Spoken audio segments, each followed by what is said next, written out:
کمال بسانج رو پلک جدیرو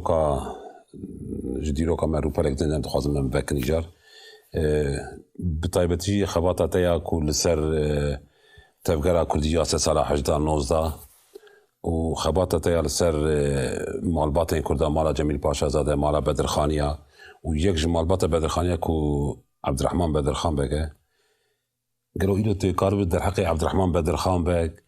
و روزنامه کو درخستیه و در دوراوی و روشاوی استانبولی تكاربش بو ما چی بشی بو تماشاوانا وكي تقول او هن مالبات هنا كود تاريخ كردستان ده رولك جالك جرينج ليستنا خدي رولك جالك جرينج يكشوان مالبات بدرخانيه و عبدالرحمن بدرخان يكشوان كو رزمتا فرهنگا كردية كولتورا كردية نبسكي كريه جبر هندي ام هجا دبینیم كل سر بسکنن و درباره جیانا ویده درباره نویسین ویده و روزنامه کردستان ده هر کو بکاربن خودی آگاهداری بن و وی ببیر بینن به وسیله عبدالرحمن بدرخان کوره میر بدرخانه میر بدرخان جزیره بوتا او ده 1880 جدی آخابویه این وقتا یک سالی یه باوی وفات که میر بدرخان لإستانبول دست پیکی ده لأوي دخوين ودمي دقوتن المكتب السلطاني يعني مهاجر بالقلات صار على الأساسي لوي داري دخوند لوي داري خوندية أو بيجن خوندقه خصيتاوي أو كو بفرنسي أم بيجن درس دخوين لور خوندكار هين إيرو جوساية بشتي مكتب السلطانية قلات سرايا إيرو دچه مكتب ملكية دقوتن كو إيرو أم بيجن فاكولتايا كو علم السياسة هندك بتركيا جرا دقوتن ملكية سيانس بوليتيك كو دبيجن شوية أو خاندية و بشتي كو فاكولتايا أم بيجن مكتب ملكية دقادينة دما كل أوي كاردكاو وزارة پرورده معارف نظارتی دقوتن و دمجره لور دمکی دخبته بقوتناوي او بخواد جي كده بحث كاكو دبيجا 6-7 سال لور خونديه لور كار كريه جار و دمه سال 1880 كاكيوي برايوي مزن مقداد مدحت بدرخان شوبو شوبو مصر قاهره لور روزنامه کردستان و سال درخسته بو روزنامه کی به کردی و روزنامه پیشینا کردی کو گرک گرینگه و گاوکا پیشینا روزنامه وانی کردی و هر وها کلتورا نویسکیا کردی جوی علی دج گرینگه اف روزنامه لقاهره 5 هجمار دردکوه جالی مقداد مدحت بدرخان ته درخستن لی پشتیوی جبرکو سلطان عبدالحمید و ام بیجن اداراوی ناخوازن و ناهلن کو اف روزنامه بلا بونمونه هما پشتی هجمار یکم بری کو هجمار دودیا درکوه يعني پشتی هجماره یکم چند هفته درباز نابن قدخه دکن و بلاف کرناوی دناو بیجن عرض عثمانیه ده بلاف کرناوی قدخه دکن و لسرویجی من بیجن هن قف و هن تهدید و هن تشتیوسا چه دبن کن داوی ده مقداد مدحت بدرخان مجبور دبا قاهره بجی دهلو و دگره استانبوله و دمه و سالم بیجن برای بچوک عبدالرحمن بدرخان جار دچه اوه دوجه و کاری خوی کارمندی مامورتی دوجه برده و دچه ژنو یا ژنو رای کو پایتخت سوئیس رای اسویچ رای یعنی دچوي دري ودمي لور هن كردين دنجي هبون كنمونه دكتور عبد الله جودت لوربو دمك دكتور اسحاق سكوتي ديار بكري لوربو حكمة بابان دمك لورد منه عبد الرحمن بدرخانجي اوجي وقت دچور بوان بيغمان تكليوي تشدبون معرف جهن بلغا فهم دككو تكليوان قالك باش بونه بهفرا ام بيجن هن خبات حتى كرنا لور روزنامه يعني دوام دككو روزنامه كردستان درخه بردوام دردخه پشتی هجماره 5 ل جبركو الدرويه وبتنيه بسري خويا زحمتين وي هنا ام بفكر ايرو ام بيجن يا چند سال بري مر وقت الدرويه كردستان تشتكي كوارك روزنامه یک درد خست بلا فكرنا و مصرفه و خواندوانه و يعني بفكري 6 سال بري او هي زحمه تربو ل عبد الرحمن بدرخان هروها تكلياوي بكملاء اتحاد الترقي رهبو كو دم مخالفه ام بيجن سلطان عبد الحميد بو عبد الحميد الدويان اتحاد الترقي كملاء اتحاد الترقي يعني دستوي كده اورغانيزاسيونك رخصتنك مخالف بو و آزادی خواز طلب عنوان داخواز عنوان آزادی خواز هبون لو ما جملت جهه انکو بندست امپراتوریا عثمانی نخوانده عنوان زانا عنوان بیجن گلک کسین اکتیو سیاسی دناو رخصتنی دا جی دگرتن جبرکو دجی بیجن اداره سلطان عبد الحميد بو عبد الرحمن بدرخان جي يكشوان بو او كردي دنين كو من بحث كرن عبد الله جودت و اسحاق سكوتي و حكمة بابان جي هر بي هاوي جارور وقتاوي روزنامه دردخه من وكي من قلت تيكلاوي او كسين كردين دن لور باش بون وان جويره على كارج ذكر هم وك شخص ام بيجن هم جي وك كملاء اتحاد التراخي جويره على كاري ذكرن يعني يقول لك كان عبد الله جودت واسحاق سكوتي وحكمة بابانو او هم على كاريا وديك هم جي وك ام بيجن روزنامه ويد مطبعه اتحاد التراخي دا تشاب ذكر بون نمونه مطبعه اتحاد التراخي يا جنبري وباشي بشتي دمك ام بيجن لورجي سلطان عبد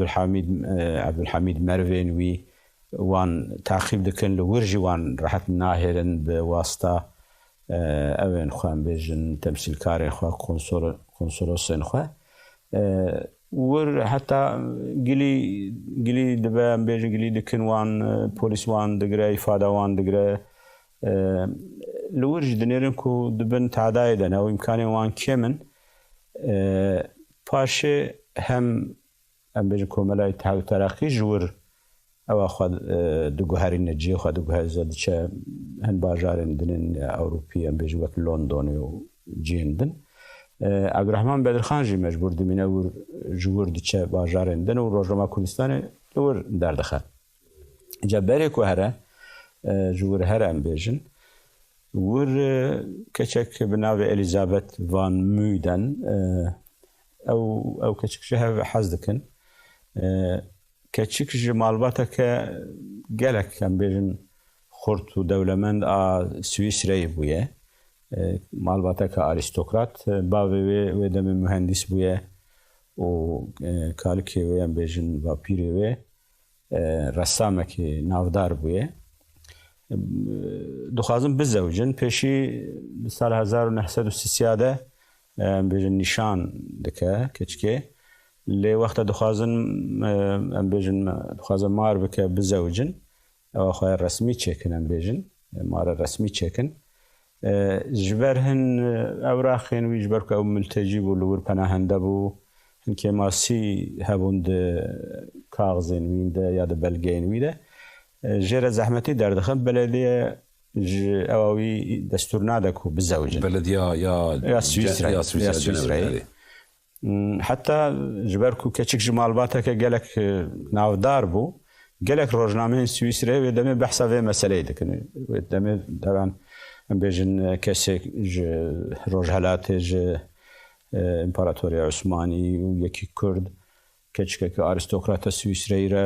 ڕۆژنامەش خۆت بزانانی هەردەم ژێ ئەوێ سانساسیۆنی حاز دەکەن لەسەر وان گەلێک تشتا دەنووسینن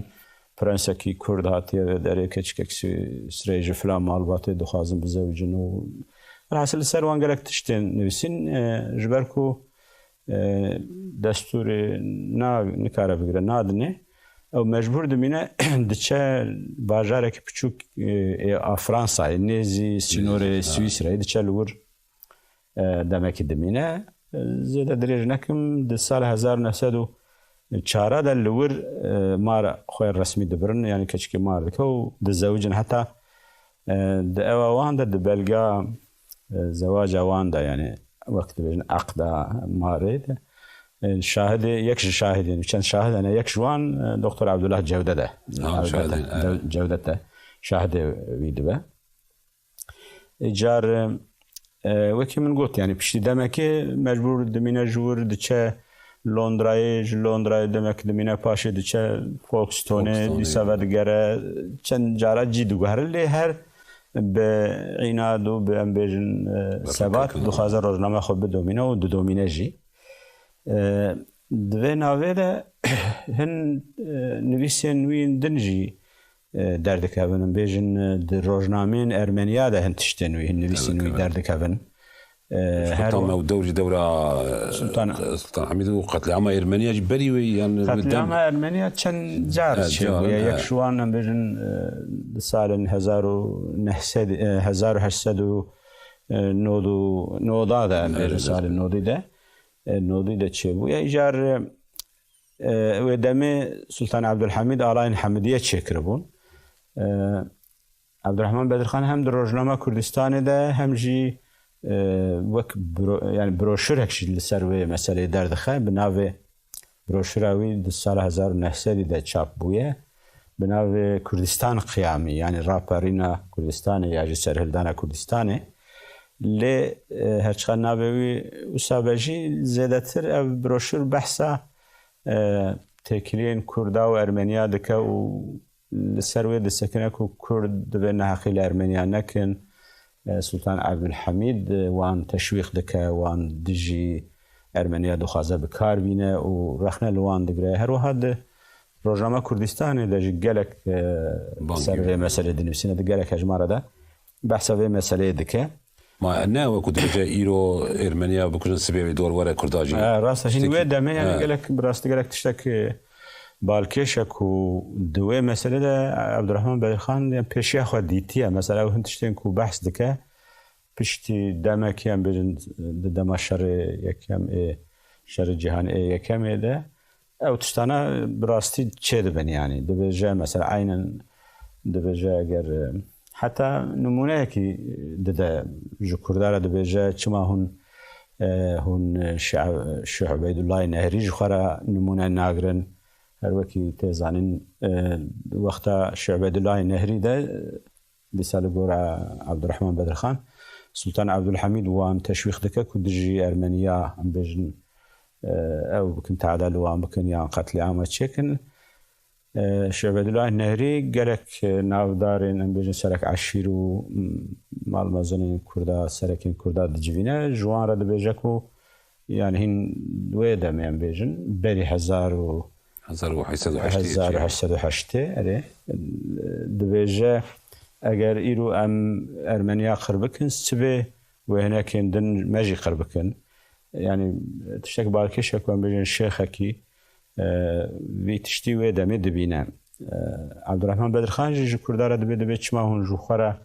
wî nimûne nagirin Şeyh Ubeydullahê Nehrî wisa gotiye û bi dûr dirêjahî ser wê mesela Ermeniya disekine û dibêje Kurd divê meseleyê de bêjim diqet bin heta dibêje ne ku Kurd divê wan bikujin divê hûn divê bi wan re ittifaq çêkin û dijî Sultan Abdulhamîd bêjin şer bikin û mücadele bikin yan jî piştî demekê heta yani heta bixasî ku em dizanin ev rojnama ku ew derdixe me got ji hejmara şeşa şûn de derdixe heta hejmara sûyekî em dizanin ku ev rojname derketiye hejmara sûyekî ji îro di destê me de heye lê گەلوتەنی سویەک هەژمارە یا پشتێوێژ دەرکەتیە بڕاستی ئەو ڕۆنی ننە ڕۆنا باش نزانم و پشتێوێ دەرکەتیەیانە لێ سویەک هەژمار دەستێمەدا هەیە 1920 ئەو دەرکەتیە ئاکو ئەم وەک داوی ناستکن پشتی و من گوتیان دی سال 1904 دا دزەویژە دی سال 1950 سلطان عبدالحمید وی عفو دکە یعنی عفو دەردەخەک و ئەو دکارە ڤەگەرە ستەمبۆڵێ ئەوژی ڤەدگەرە تەوی ئەم بێژن خانمەخۆ و کەچاخوای کەچاویە چاوی هین پچووکە شەشمە هەیە گۆرکو دەبێژن ڤەدگەرە تێ ستەمبۆڵێ کەچاویەک و تەنەفساندێ لەیلا ناوێ لەیلا بەلێ کەچاویە مەزن دوو کەچێن وینە دوو کوڕێن وینە کەچاویە مەزنە سال 1950 لە ڤەدگەرە ستەمبۆڵێ لێ پشتی دەمێکی ساڵە دا ئادارە سال 1960 لە ستەمبۆڵێ لە عالی شکودارەیان بێژن لە عالی ئانادۆڵێ سەرەکێ بەلەدیە ڕدوان پاشا هەبوویە وێ چاڵێ ناوبینە ڕدوان پاشا و عەبدرەزاق بەدرخان بەر هەن سەبەبە نەباش بوویە ناوەوان خراپ بوویە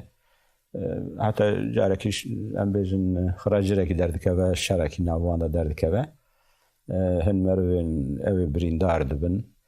مەروێن عەبدرەزاق بەدرخان پاشی ئەوژی هێشت بە دوچەند مەروێنوی دیگرەتینە نەتیجە ئەو ئەم بێژن نەخۆشی ئەو شەڕی ناوان دیگیژەوێ دەرەجەیەک و ڕدوان پاشا تێکوشتن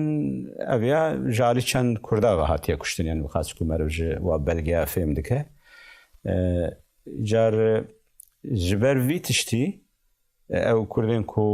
em bêjin wek kujerê vê vî kesî hatine naskir ew tên girtin û polîs tehqiqat dike netîcê ne dibêjin Abdurrezzaq Bedirxan û Alî Şamîl pardon erê apê wî Alî Şamîl Paşa ew ji vê çaxê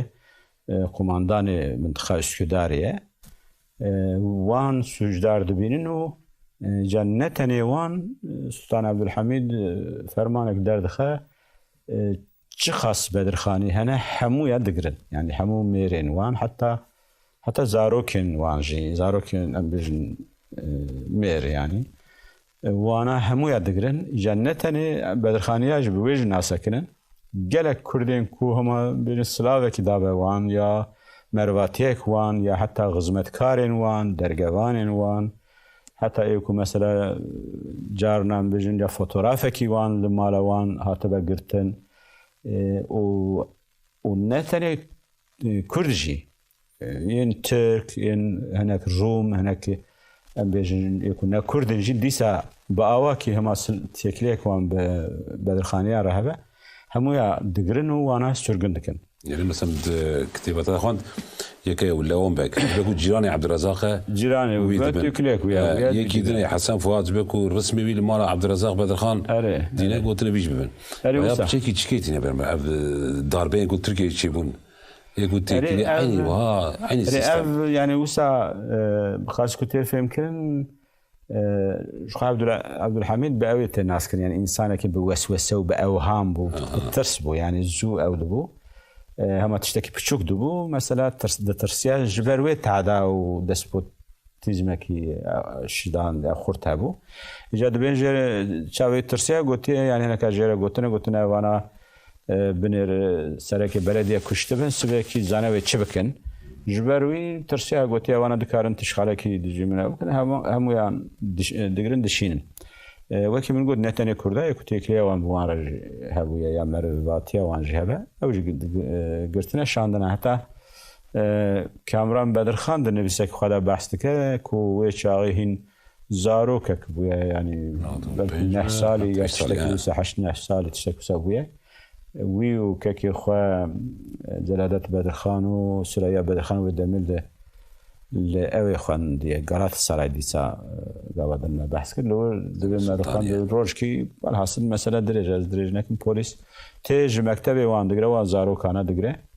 ويو أوي ويو جلادته مرفي وان دن كان حبين دن بسمامي وان فلان هنا وانا هم يدقرن دبن يعني بحث دكا كوتشاوا او زاروك هاتنا قرتن هروها د امبيجن مالين وان جنين كو مانا تنين جن تنين مانا مثلا دورا خانية وان دقرن بوليس ناهلكو او انا دركفن جمال اخو حتى هرن امبيجن شخورة تشتك بكرن يعني تعالى اكبوسا نديتي لسروان تشيدبه و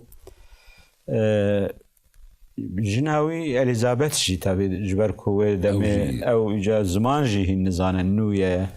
هين تانية او كتشاخه تاني دمينن لورتي دمينن وانجي تكلي وانجي دربته برينو ناهلن هرن جخره حتى جي كده دبيجه يعني هون قنبه از جخره هرن بباري خو تشتك بكرم يا برشي دميننو خبر جباب خورا دشنه باب انترسانه جو سويسرا اللي دخلت او ت اسطنبول دخوازه ببینه دستپیکه پلیس دستپیکه ناهله ناخوازه بهلکو ببینه يعني پاش دوچه کنسولوسخانه و چای کنسولوس سوئیسرا اسطنبول تونه به واسطه کنسولوسخانه فرانسه بود که نتیجه و دبینه و گلک ام بیژن سری خود دیشینه حتی کو چونکه دبیژن مقام رسمی پلیس را دبیجت اوجبر کو وطنداشا نتام عثمانیه جا والحاصل ناهلن باش مجبور دمين جبركو اوا يعني مثلا دقيجه مجلس سويسرا لسروي مساله ساكنه جبر باوي مالباتا وان تناسكرن هروها وساد شعب مجلس زمان بيسوي شعب قالك سردن بالسيناء بفرنسا را بدوله فرنسا را تكليداتن بالمانيا را مجبور دمينن او جبركو دولتين دهواج لسرد ساكن مجبور دمينن كشاخه دغره دهيلن كو كشاخه بغره هر اوي يعني هر سويسرا جار اكو سرغن كرنا عبد الرحمن واناجي وانجي بشك مازن دشينن evet وجاهد دوغوتن طرابلس غرب الى ليبيا يعني دشينو دره زندانكي وان ناودار هي دخنو دره دخن حجره وإيزولا دبن جدار و تكري وان جدار ولا نامينن او ليستيك دور دامدي او نودو حفت كاسي ونكاس او جروب يعني او او انا شاننا جين جهه او اندر وان يكون از بحثكم از نغلط بم حجده كسد بم خج جبادر خانيه شاندنا اوي شاندنا طرابلس غربي جار عبد الرحمن ومقداد بدرخان جد نافواندنا خليل رامي علي الشام إلى عبد الرزاق جاروانا ورد دمينن حتى دوان شرط زحمة دمينن حتى كو مشروطية ديان بسالة 1980 إعلان دبه وان ور أمبيجن وسادكن كنا هيلن مثلا نامكي جكسيرا بشينن يا نامين كو جوان رتين نادن حتى رابورة كي بوليسا هيد دبيجه جناوي جرخين نامه شانديه جناب عبد الرحمن بدرخان جاب رابورك بوليسيا دبي قالك تشتي بارداي جهبره دنبسينن تاني برا فرصه بدو بكن حاله تشاوي باشي نباشي وكيدنا بتشتي باللزوم برا جهبره ننبسينن يعني بوليس دخازه يعني تشاوي او دخازم برا وسا جهبره بنبسينن ليوان يعني نامين كوان بين عبد الرحمن بدرخان بنفسجي ناهلن كو بشينن نتيجه اللي صاير نامي هنا جبو كتشا خوش عندي جبور شان او بشتي اوي بشتي كو مغويا مشروطيات دي اعلان دبا جخد سال 1908 داويه ساليله وان عفو درد كذا جبو هر همو محكومين سياسي درد كذا اوجد كمان بر عفويه اللي تاني جوان عبد الرزاق وعلي شامل عف نابن وان برنادن يعني دبيجن جبركو اوانا نسياسين اوانا قاتلين يا تشويق كاري قتلين وساد بيجن وان برنادن لدن عفو دبن وعبد الرحمن بدرخان ويدمج كتشاخره نامدن سنا دو نامين وي انترسان دوان ده بحثا او خدك بيجن بتشاوي هاتي غرتنو چ تعدل بويه خطابي كتشا خدك جرا يزهدك بسايا نامه ام حالي وان باشتر بيجن دزان الناس تكن جي هاي دار دبن او حتى حتى وقت حفتر كذا من تدوير كتابة روزنامة قيدة جيد ديدا جميل مثلا الشرق وكردستان دا تشتك سروان دا كذا الشرق وكردستان بيروز دكا دبي أو تشتكي وان بيروز دكن كوشتي مجادلة أخوة وهاتن قلتن وأنا هاتن بردان وفقر لما هيفي دكن كو قاوة كزو بينو فلان بحثا ويدكن قابدن من جبيت كربيشم يعني هر وها وقتا كو او کشتنا دما کشتنا رضوان پاشا دا جی دیسا روزنامه فرانسوی سوئیسری گلک لسر وان دنفسینن لسر عبدالرحمن بدرخان و کشتنا رضوان پاشا و مثلا روزنامه تقریبا و تان ماتن فیگارو اکو دو پاری لوان هرالد گلک روزنامه سوئیسری بتایبتی لسر وان مثلا دنفسینن بحثاوی دکن بحثا الیزابتی دکن ایجار پشتی کو ودگره او لستانبول ده سال 1911 ده لور لستانبول او که ود به خواندگاه کی ام بیرند دبستانه کی کردی ود به وک خصوصی تشتکی یعنی ود به لگورن چاوکانیا او لور دبه مدیر و حتی دبیجن آریکاری جی کریه انشافکانی بحث کن دبیجن آریکاری مادی یعنی پره آریکاری کریه لیدور ده تشتک انترسان گلک بالکش ہے کو و دمه بحثا حکمت بابان کربو بریوی اسماعیل حقی بابان اوجی مروه کی اتحاد ترقیه بو یک جبر پرسیار اتحاد ترقیه بو یکی سیاسی کی نافدار و به دروژنامه ده بنویسین خواه این پولمیک و این سیاسی دهات ناس کرن یک جه ام بیجن کادروین اتحاد ترقی بو گلک انترسانه و کوی ام بیجن او ده سال 1911 ده دبه وزیر پرورده وزیر معرفی اللي او انترسانه کو عبدالرحمن اسماعیل حقی بابان دگل کو به اتحاد ترقی رو دمه دهن روزنامه کرده ده مثلا دهتاوی کرده دروژی کرده لسر کرده لسر زمان کردی به تایبتی هن نویسین گلک بارکش هنه کند بجه کرد به زمان خواه بخوینن و پرورده به زمان خواه ببینن لسر گرینگی زمان ده سکنه من بریش گوت یعنی اتحاد و ترقی بری 1908 بری ایلان بونا مشروطیته ریخستنه که مخالف بو و پیش انتش داخوازن ویم پیشورو دموکراتیک هبون پشتی یعنی گلک کردن ناسکری ام بیجن ناسکری ان خواندجی بوان ربون لی پشتی کو هات سر اقتدار سر حکمه هدی او ام بیجن تاندنسا ناسیونالیستا رگس پرستا حتی با آواکی آترچیتی آتورانجیتی هدی بو حاکم ایجار این خواندین یا زاناین یا کسین نافدارین یا اکتیویستین نه تنها کردای ملتین بندستیندن جوان هدیدی دور کتن کرجی بیجن سید عبدالقادر عبدالله جودت یا گلک کردین دن جوان دور کتن لی اسماعیل حقی هنج بوان ربو او بو وزیر وکیم گوت دمک کرد بو وزیر پرورده لدقال كو بوان ربو او انترسانه كو دوان نویساده گلک باواکی عشکره او کردات ده پاريزه يعني خويايا هن تشتوي وكوان نبونه ايجار اوي پر زوجي پشتی دمك پر كرد وفات كريه يعني زياده نجيه دمك چند ماه يعني بويا وزير پرورده از خازم بيشن تشتكي گرين بالكش تام دوه دمك او وزير بويا دناو بلگین ویده از راست هاتم کو وزارت پروردهج هن خواندگاه هن را هن دبستان هن را آریکاری کریه یک شوانجی کرد مشروطیت مکتبی بوی ناوی او کرنه بیجن دبستان کردی اره بحثا اوی دکه دبی مثلا دمه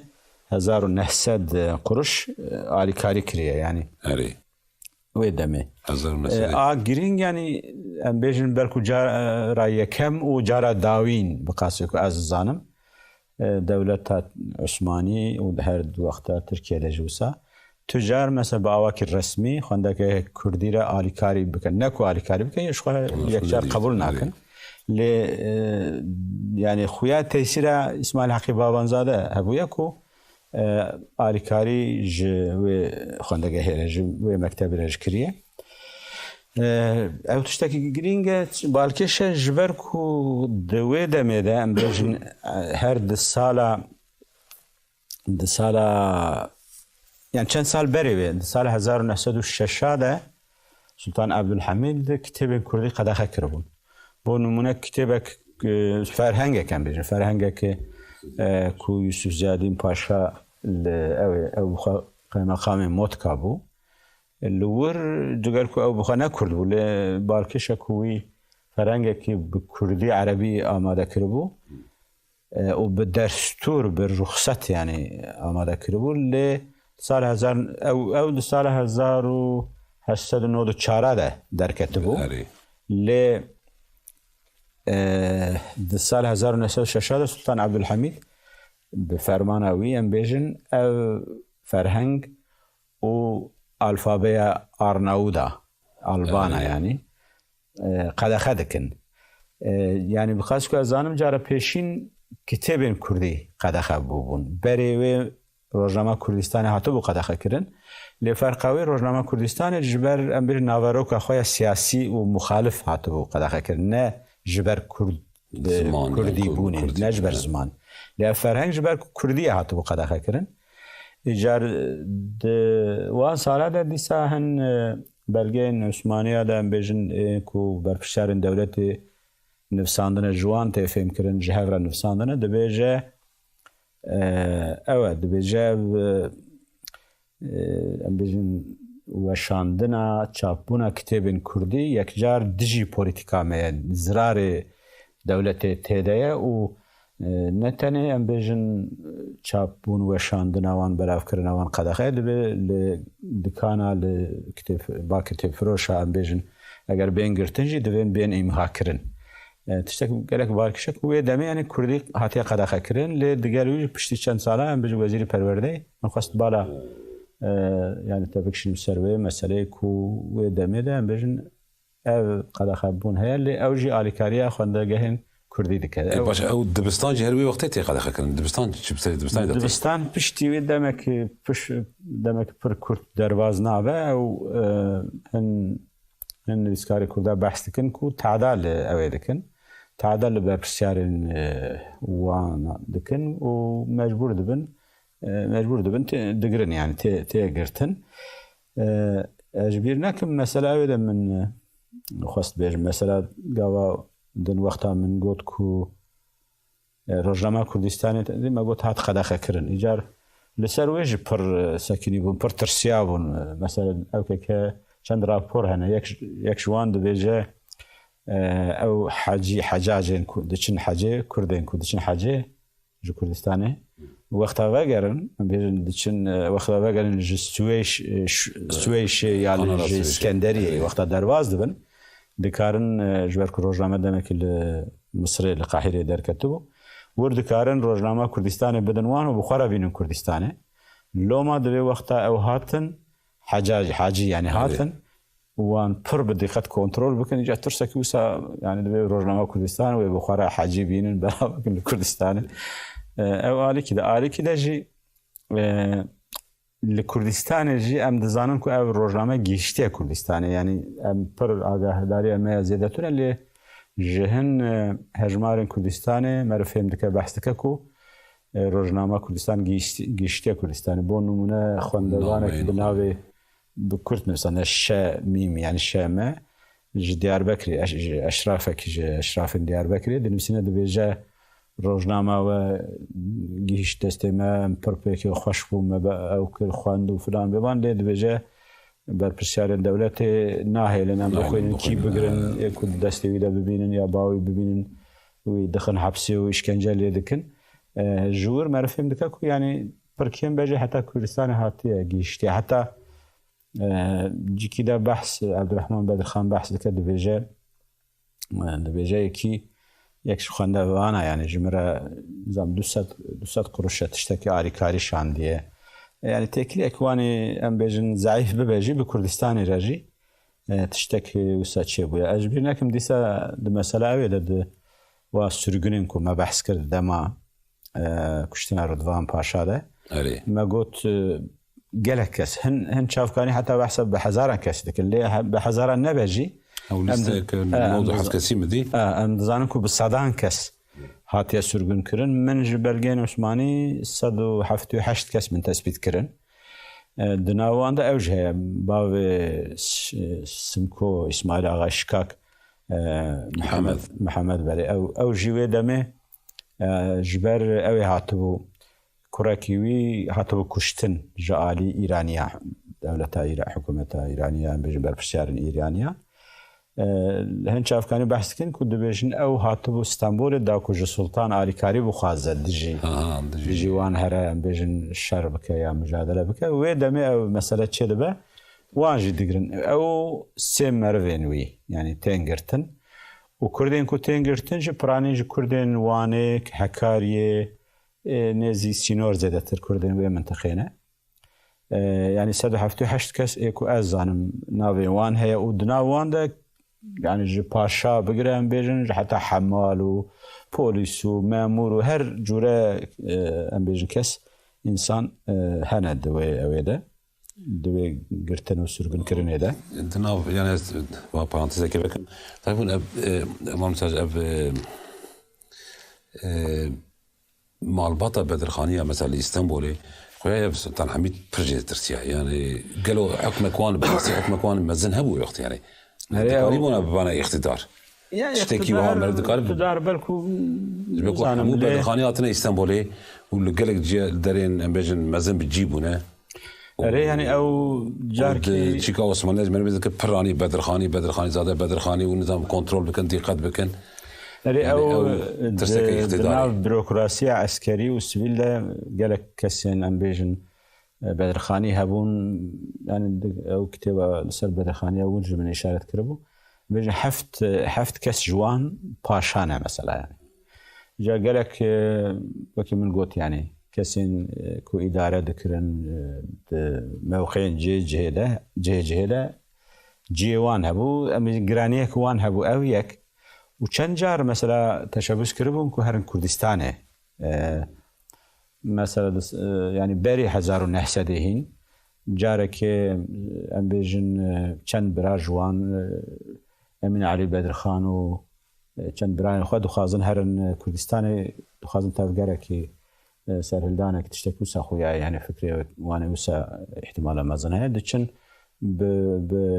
اوي كشتي بفابوري دچن حتى سامسون جور لسر درياي رشان بيجن دخازن هرن وان قلي كي دبا ام بيجن او كي دبا تش دبيجن اخبارك كي دبا وان دغرن وتينن اسطنبول دخان حبسه فلان يعني دخازن بيجم تشتي وسا هبون يك ادوديا لاسطنبول ودمي جرك كرد هبون إيه حمال بيجا إيه كاركر إيه يعني جواتك كرد اللي هبو تأثيره بدرخانة اللي سروان جابو عبد الحميد يكي بقاسكو أم بيجن بلقى بحث كني إنسان كي بوسوسة وبأوهام بترسيها ما تشتك بتشوك دبو خاصة جدا أو كبتامرين بفاتسينا جبروي وقتها أو مسألة شدبة دترسا و دبي هني دكارن دجي من تشتكي شيء بكن جترساخه وانا دقره ودشينا يعني ما دكاره وسابجه بكرتي اگر يكش سبب وان اگر عندي سبب مثلا عبد الرحمن بدرخان روزنامه كردستان بس ورده عبد الرحمن بدرخان روزنامه كردستان بحثا دو كسين بياني جدك جمله كرداد بجد راست وقتها الاسطنبول لاوروبا بويا بهجو ماكاس ومارتن هارتمان او دوكسين ام بيجن اورينتاليستيا لسر او شرقي كار دكرن روجالات كار دكرن تقريبا بوان رچبونا وحتى بحث كده بالروجنامه من دخواندن ووك نمونج كردار دبي بنير دوكسين اوروبيين ام بيجن كردستان دخوينن ل وك بيجهون خدي درناكم جوان شاب بوي معناه تشتاق دبيجه ايجار اف وقتها هين ام بيجن لاسطنبول عبد الرحمن بدرخان وقت الشر دارت که شر جهانی کم دما شر ده دبا او بري اجبر نكم داوي دجي دغرا يعني دما كر نشر معارف جمعيتي دجي او ديسا خباتاوي هي ويجي نابدا اجبر نكن باش دما شر ده دبا او دبا متصرف büyük ada tutan İstanbul'e burada bir متصرف يعني متصرف وادارجي ام بيجن اكوي اداره دك مثلا قائم مقام ام بيجن والي الولايتي اگر سنجاق بويا متصرف اداره دكر وقائم مقام يا والي تكاري دناوان da تشتكي لبيك اداي متصرف تي دكال بر بداويه شهر ام بيجن سال 1919 ده وی او دکن وقت سرگن تقریبا وی دیگرن دشینن آیدنه وقت متصرف آیدن و دم سنجاق که بو گردای İzmir'i بو ولایت İzmir بو وی دشینن و داره او tam دوی وقته ده وقت او اگر غلط بیرم ده نما به 25 گلان سال 1919 ده دیچه اوی دیچه آیدنه و اجبر نکم يعني وی پاشه او دما كل آیدنه بویه چه روش بروش چه بویه چه قومیه وک راپور کی به تفرعات نساندیه بفرانسی ور يعني به تفرعات بحث کرد روزا پیشین شویه پشتوی چه بویه او حادثه این کل ور و دمی بونه بحث واندکه وقتا او لوره هن روزا دودیای اساسیایه Yunani, Grek, embejin Rum yani Grek ev digirin. Aydın'ı teslim işgal dikin. Digirin da öyle digirin yani ve dixin desteğe. Jar ev dikevin ben hükma wan. Ev jivederi mutasarrife. Buara mecbur tekliye wan çeli. Ve merkezi İstanbul'e cerad bejin ev nekin yani dici wan tişt nekin dengi xanakin wan çünkü tersawan ev ku ve çağil gor peymana اوه ام بیشتر پیمانه کو نابین عثمانیا و اروپیا ده چه بو اگر لورجی کی لسر عرض عثمانیا پشت شر يعني جبر تسلیم بون عثمانیا جزور آوان شو ام بیشتر اگر لجی کی لهرمه کی تشخاله کی تشتک درکه و حق مهیا کو ام دست دیرن سر جبر و حکومت مرکزی ام بیشتر وزیر جرا خبر داشتن دبیرن او نکن تشخاله کی برادر نکه بدقت بن لو چاغي هدي او ام بيجن قواي مليه دبيجن يا كماليست يعني او جي هدي اورغانيزه دبن وردجي وشايد لو منطقه يعني ايرو مرنزان اللي روم جلك بون يعني مثلا دست بيك صاله بيستاده لازميري يعني هن استاتستيكانا دبي